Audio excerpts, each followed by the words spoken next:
माता की। तुहां सारेया हमीरपुर आलिया जो मेरा प्रणाम। आज मिजो तुसा सारेया लोकां दा आशीर्वाद लेने का मौका मिला। यह मिजो दाई बड़े ही सौभाग्य की गल है। मेरा तुसा सारेया जो एक बारी फिर हत्था जोड़ी करी प्रणाम।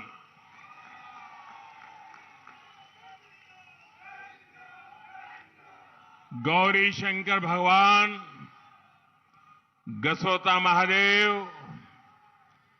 भगवान नरवेदेश्वर, भगवान मुरली मनोहर, मां टोणी देवी, बाबा बालकनाथ और सभी देवी देवताओं को मेरा प्रणाम। भाइयों और बहनों, हमीरपुर के साथ साथ बिलासपुर, ऊना, कांगड़ा से भी आप सब बहुत बड़ी तादाद में यहां आए हैं। हम सबको आशीर्वाद देने के लिए आए हैं। मैं आपका आभार व्यक्त करता हूं। उसके साथ साथ टीवी के माध्यम से, मोबाइल फोन पर ऑनलाइन जो भी साथी जुड़े हैं उनका भी मैं अभिनंदन करता हूं। साथियों, आपने हमारे लिए इतना समय निकाला। हम सभी सुजानपुर के लोगों के, हिमाचल के लोगों के बहुत बहुत आभारी हैं। साथियों, एक कार्यकर्ता के रूप में अनेक बार इस पूरे क्षेत्र में मुझे भ्रमण करने का, यहां को समझना, यहां की समस्याओं को समझना, यहां की शक्ति को समझना, अनेक परिवारों के साथ उठना बैठना, यानी ये मेरे जीवन का एक क्रम था। ये मेरा सौभाग्य रहा। गुजरात के मुख्यमंत्री के रूप में भी यहीं पर इसी चौगान में मुझे आपके आशीर्वाद प्राप्त करने का अवसर मिला था। अभी प्रधान सेवक के रूप में फिर एक बार आपसे आशीर्वाद लेने आया हूं। हमीरपुर की यादें अनगिनत यादें हैं, लेकिन अणु में जो पंडितादी हट्टी है, वहां की बेसन की बर्फी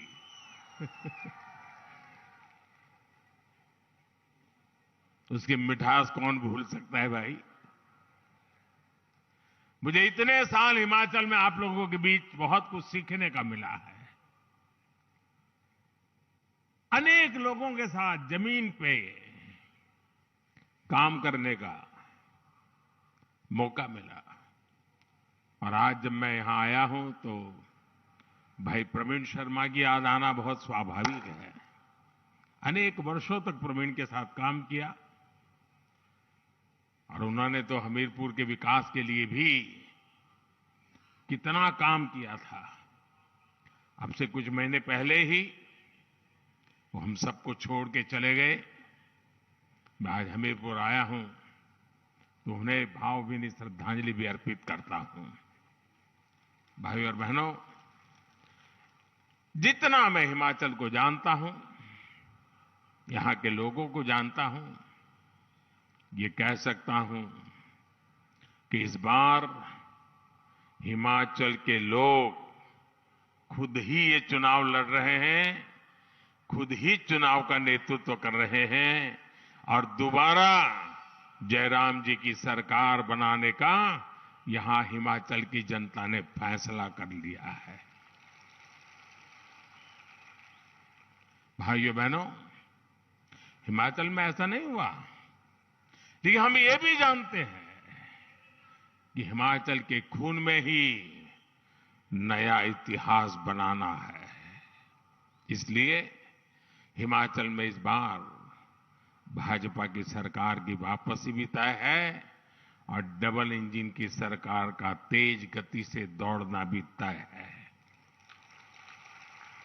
साथियों, आपने इतने वर्षों के शासन में कांग्रेस ने जिस तरह हिमाचल के साथ विश्वासघात किया है, जो छल किया है, उसके सबसे बड़े भुक्तभोगी हिमाचल के ही लोग हैं। कांग्रेस ने हिमाचल को हर बुनियादी चीज के लिए तरसा दिया था। वहीं भाजपा है जिसने हिमाचल के हर घर को बुनियादी सुविधाओं से जोड़ने के लिए दिन रात ईमानदारी से प्रयास किया है। इस वजह से आज हिमाचल के लोग, पूरे देश के लोग भाजपा पर इतना विश्वास करते हैं। भाजपा पर देश का ये भरोसा लगातार मजबूत होता जा रहा है। अभी 2-3 दिन पहले ही देश के कुछ राज्यों में उपचुनाव के परिणाम आए हैं। आपने देखा होगा कि जहां कभी भाजपा को बहुत कमजोर माना जाता था, वहां भी लोगों ने कमल का फूल बढ़ चढ़ करके खिला दिया है। लेकिन कांग्रेस जहां बहुत ताकतवर होती थी, सरकार में होती थी या तो कभी मुख्य विपक्षी दल होती थी, वहां की कांग्रेस की स्थिति दिनों दिन बिगड़ती ही जा रही है। जो क्षेत्र कभी कांग्रेस का गढ़ माने जाते थे, वहां से कांग्रेस का पूरी तरह से सफाया हो गया है। ओडिशा जितना बड़ा राज्य, कांग्रेस गायब। तेलंगाना, कांग्रेस साफ। यूपी, बिहार ने तो बहुत पहले ही कांग्रेस को विदा कर दी है। इसकी वजह है कांग्रेस द्वारा खुद को ईश्वर रूपी जनता जनार्दन से भी वो अपने आप को बड़े शहंशाह मानते हैं, बड़े मानते हैं। उसी का ये नतीजा है कि जनता लगातार उनको सजा दे रही है। और आज हिमाचल के लोग भी कांग्रेस को भली भांति समझ चुके हैं, जान चुके हैं। कांग्रेस को लगता है कि हिमाचल हमेशा 5 साल उसके, 5 साल मेरे वाले फॉर्मूले पर ही चलेगा। 5 साल मैं मौज करूं, 5 साल तुम करो, फिर मैं 5 साल के बाद आ जाऊंगा। यही फॉर्मूला लेकर के चले। और इसलिए कांग्रेस के नेता हिमाचल के लोगों की कोई परवाह नहीं करते। कांग्रेस के लोगों को लगता है कि कोई काम नहीं करेंगे तो भी 5 साल के बाद तो लोग लाने ही वाले हैं, वापस आ ही जाएंगे। आप मुझे बताइए साथियों, कांग्रेस यहां पिछले 5 साल से विपक्ष की भूमिका में है, लेकिन इस दौरान दिल्ली से कांग्रेस के ऑल इंडिया लीडर लोकसभा चुनाव के प्रचार को छोड़ करके क्या कभी आपका हाल पूछने के लिए आए थे क्या? कभी आए थे क्या? कभी आपका हाल जानने के लिए आए थे? कभी कोई मुसीबत आई तो वो आपके पास आए थे? भाइयों बहनों, जरा 5 साल का हिसाब निकालिए। लोकसभा में, राज्यसभा में हिमाचल से जुड़े कोई विषय आए हो, हिमाचल के लिए आवाज उठाई हो किसी कांग्रेसी ने, ऐसी कोई घटना आपने सुनी है क्या? भाइयों बहनों, आपकी चिंता इनको 5 वर्षों तक इसलिए नहीं आई क्योंकि इनको भरोसा था कि हिमाचल तो 5 साल के बाद कुर्सी दे ही देता है, मेहनत करने की क्या जरूरत है, लोगों की परवाह करने की क्या जरूरत है, रिवाज है, काम हो जाएगा। भाइयों बहनों, जो विपक्ष तक का काम जिम्मेवारी नहीं से निभा सकते, विपक्ष के नाते आपके सवालों को लेकर के जो हिलते भी नहीं है, वे सरकार में आने के बाद आपके लिए क्या करेंगे भाइयों? ऐसे लोगों पे भरोसा कर सकते हैं क्या? इसलिए अब हिमाचल के लोगों ने भी ठान लिया है कि अब तो कांग्रेस को हिमाचल से बिस्तरा बोरिया उठा करके निकालना ही पड़ेगा। और इसलिए हमारे भाइयों बहनों, आज ये देवभूमि पुकार रही है, आज ये देवभूमि कह रही है, भाजपा को फिर वापस लाएंगे, हर बूथ पर कमल खिलाएंगे। भाई और बहनों, आज आपसे बात करते हुए मैं इस क्षेत्र की वीर माताओं के योगदान को भी नमन करता हूं। यहां से तो हमारे उम्मीदवार खुद ही फौजी हैं, उन्होंने राष्ट्र रक्षा के लिए पूरा जीवन समर्पित कर दिया।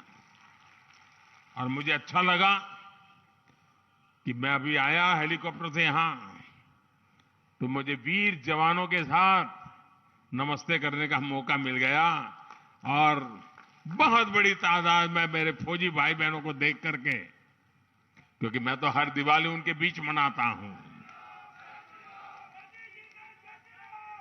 भाइयों बहनों, ये वीर संतानों को जन्म देने वाली वीर माताओं का कद तो शायद ही कोई चुका सकता है, लेकिन सेवा का अवसर जब जब मिला, भाजपा ने कोई कसर नहीं छोड़ी है।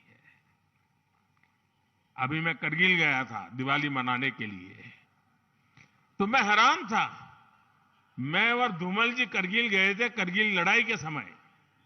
उस समय की सारी फोटो की प्रदर्शनी लगाई थी वहां के लोगों ने, और वहां जो आज जो जवान है, उनको भी वो पुरानी बातें याद थी कि धूमल जी और मोदी जी हमारे बीच में युद्ध के मैदान के समय आए थे।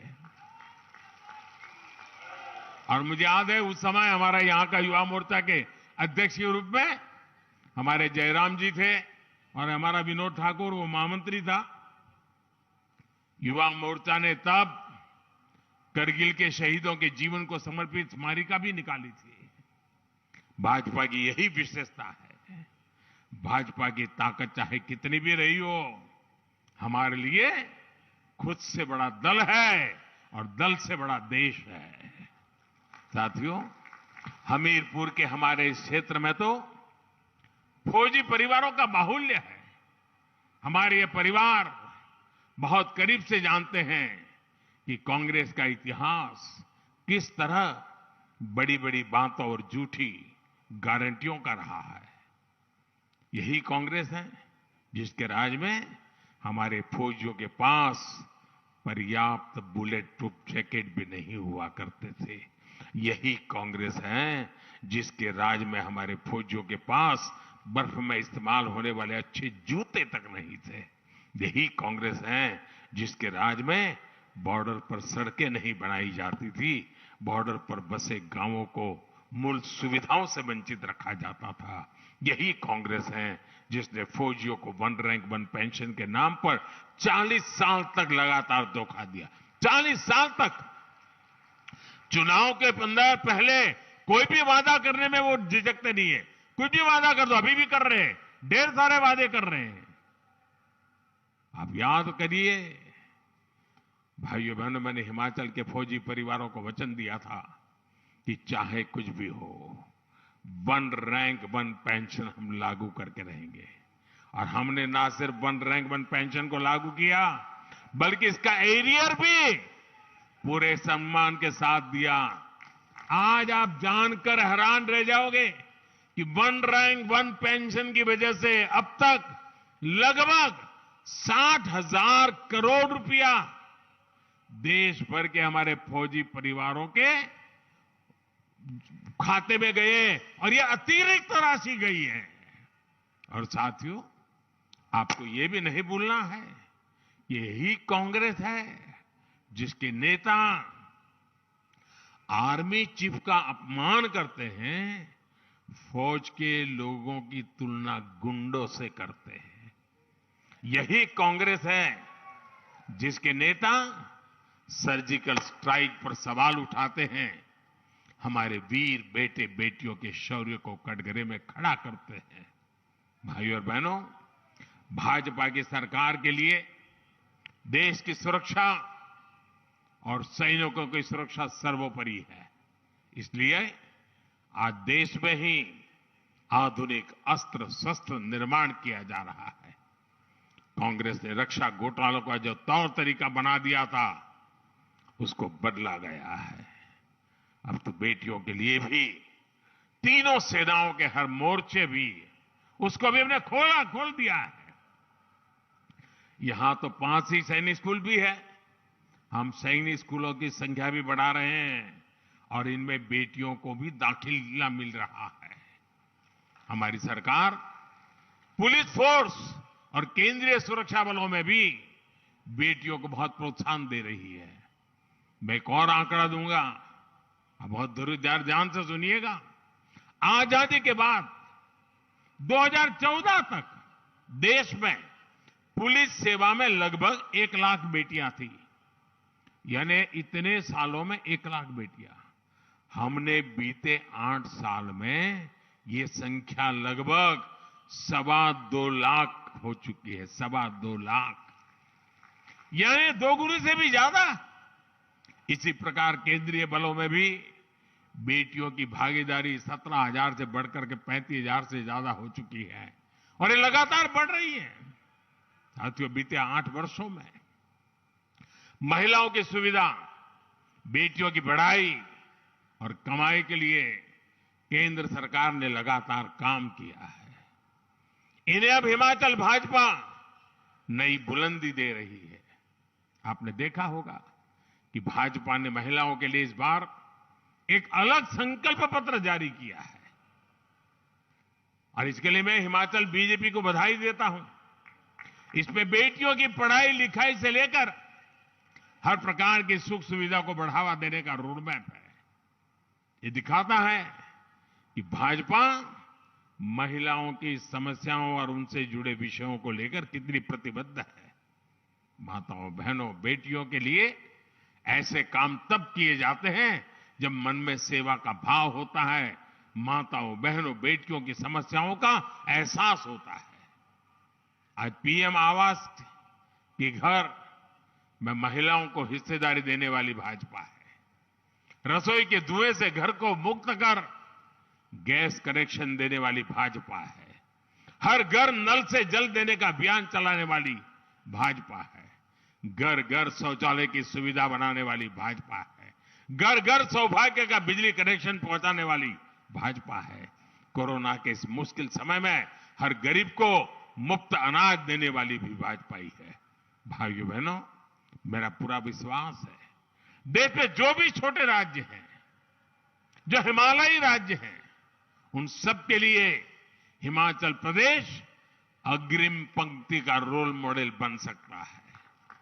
विकास के मामले में, टूरिज्म के मामले में हिमाचल सभी छोटे राज्यों के लिए नई प्रेरणा बन सकता है।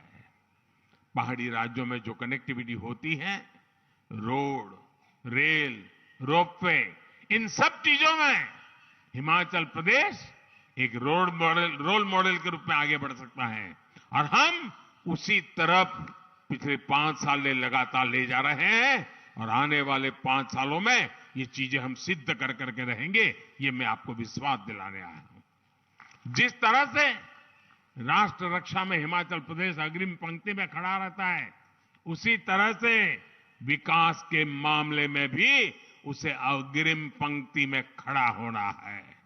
हमें हिमाचल को पूरे देश के लिए एक रोल मॉडल के रूप में विकसित करना है। पिछले 5 वर्षों में दिल्ली और हिमाचल में भाजपा की डबल इंजन सरकार ने इसी दिशा में प्रयास किया है। ऊना में ट्रिपल आईटी, हमीरपुर में एनआईटी, बिलासपुर में हाइड्रो इलेक्ट्रिकल कॉलेज और देहरा में केंद्रीय विश्वविद्यालय है। बिलासपुर में एम्स बन गया है और हमीरपुर में मेडिकल कॉलेज है। यानी शिक्षा हो या स्वास्थ्य, डबल इंजन से डबल विकास हो रहा है। यही नहीं, इंफ्रास्ट्रक्चर और इन्वेस्टमेंट के मामले में भी डबल लाभ हिमाचल को मिला है। देश में सिर्फ 3 राज्यों को बल्क ड्रग पार्क के लिए चुना गया है, इसमें से एक ये मेरा हिमाचल है और ये भी हमीरपुर संसदीय क्षेत्र में बन रहा है। धौला सिद्ध प्रोजेक्ट बनने से यहां बिजली तो बनेगी ही, रोजगार भी बढ़ेंगे और किसानों, पशुपालकों को कमाई भी बढ़ेगी। यहां रेल नेटवर्क के विस्तार में हजारों करोड़ रुपए केंद्र सरकार लगा रही है। देश की चौथी वंदे भारत ट्रेन भी हिमाचल को ही मिली है। शिमला, बिलासपुर, हमीरपुर, मटौर, ये हाईवे पर ही लगभग 8,000 करोड़ रुपए का काम हो रहा है। ये विकास सबके सामने प्रत्यक्ष है।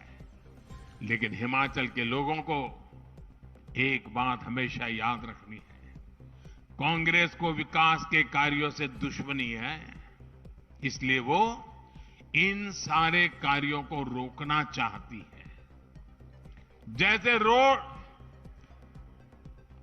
2014 से 2017 दिल्ली में हमारी सरकार बन चुकी थी, आप हमें आशीर्वाद दे चुके थे, लेकिन हिमाचल ने जितने रोड़े अटका सकते थे अटकाने की कोशिश की, ताकि दिल्ली से जो विकास का प्रवाह यहां आए वो हिमाचल में नहीं जाना चाहिए। और उन्होंने हिमाचल का बुरा करने का काम किया। वो कहावत है ना, चल दे घराटा मंज गट्टा पाना। कांग्रेस भी हिमाचल में विकास के घराट की चक्की को रोकना चाहती है, इसलिए वो पुराना राजनीतिक रिवाज बनाए रखना चाहती है। भाइयों बहनों, मैं हिमाचल के लोगों से पूछना चाहता हूं, आप जवाब देंगे? आप जवाब देंगे? ये रिवाज बदलना है कि नहीं बदलना है? ये रिवाज बदलना है कि नहीं बदलना है? भाइयों बहनों, मैं जहां भी गया हूं हिमाचल में, पिछले दिनों जहां भी जाने का मुझे मौका मिला है, मैंने ये मिजाज देखा है। मैंने हिमाचल की जनता का संकल्प देखा है और हिमाचल के लोगों को समझ आ गया है कि ये अदला बदली ने हिमाचल को बर्बाद करके रखा है। अब तो दोबारा काम देंगे और हिसाब भी मांगेंगे। आप दोबारा हमें काम दीजिए, हमसे हिसाब मांगिए। आप रिवाज बदलना का तय करके बैठे हैं, हम आपकी विकास की यात्रा को आगे बढ़ाने का निर्णय करके बैठे हैं। साथियों, आज हिमाचल विधानसभा चुनाव में ये मेरी आखिरी सभा है। इस चुनाव में अब मेरा कोई सार्वजनिक कार्यक्रम के लिए अब समय नहीं बचा है, लेकिन आप जरूर एक बात याद रखेंगे, कांग्रेस स्वभाव से विकास की दुश्मन है। वो लोगों को मुसीबत में जीने के लिए, मजबूरी में जीने के लिए हमेशा सोचते हैं ताकि उनकी जरूरत पड़ जाए। भाजपा ही है जो हिमाचल को विकास की नई ऊंचाई पर ले जा सकती है। इसलिए इस बार हिमाचल में भाजपा सरकार की वापसी जरूरी है। और आप तो जानते हैं, कोई देश का प्रधानमंत्री अगर हिमाचल की हर छोटी मोटी बातों से परिचित हो, यहां की हर पहाड़ियों से परिचित हो, यहां के रास्तों से परिचित हो, यहां से लोगों से परिचित हो, तो दिल्ली में बैठकर को आपके काम आएगा कि नहीं आएगा? आपका विश्वास बढ़ेगा कि नहीं बढ़ेगा? अब मैं तो दिल्ली में हूं ही, अगर यहां मेरे अनुकूल लोग होंगे तो मैं ज्यादा काम कर पाऊंगा कि नहीं कर पाऊंगा? सीधी सीधी हिसाब है जी। और इसलिए दिल्ली का फायदा भी लेना है तो हिमाचल में भी बीजेपी की सरकार को बनाना है ताकि डबल फायदा मिल जाए। मेरा आपसे आग्रह है 12 नवंबर को हर बूथ में हर वोट कमल के फूल पर ही पड़ना चाहिए।